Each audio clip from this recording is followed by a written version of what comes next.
All the grace and benefits of the aloe are packed in the long pointy leaves, but sometimes the aloe vera leaves are not plump and start drooping. Before you get rid of the whole plant thinking it contracted a disease, take a closer look at your care regimen. Is a skinny aloe plant normal?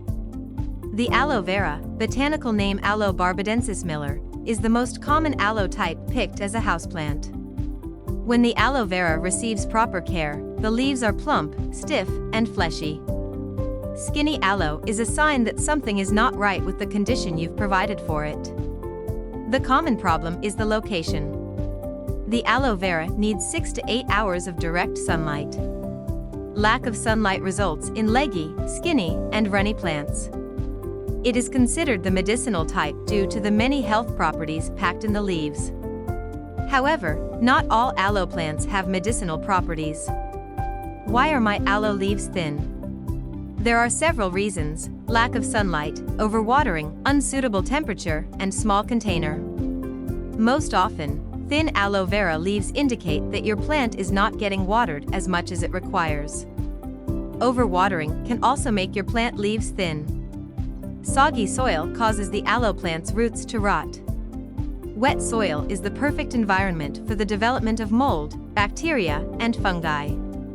Wait until the top 2 inches of the aloe soil are completely dry. You can also use a moisture meter. Then, if your plant is potted, soak the pot in water thoroughly. Let the excess water drain from the holes. Transplant the aloe vera once the pot becomes too small.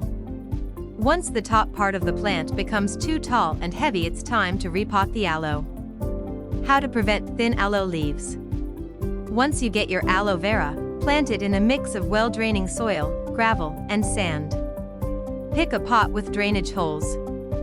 Then, choose a place in your house that receives 6 to 8 hours of indirect sunlight a day.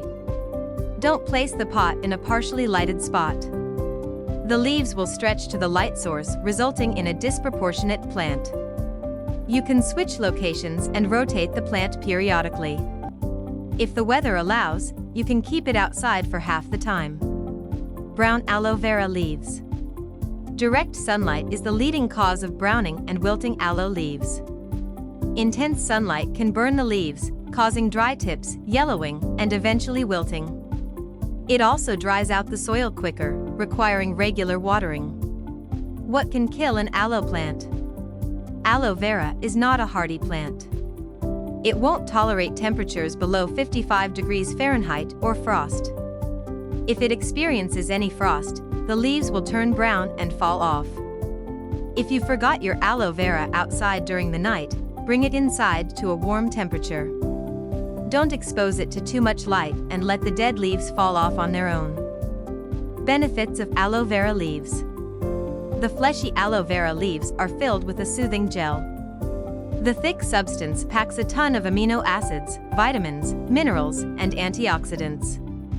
It's effective in calming irritation caused by burns, allergies, and sun exposure.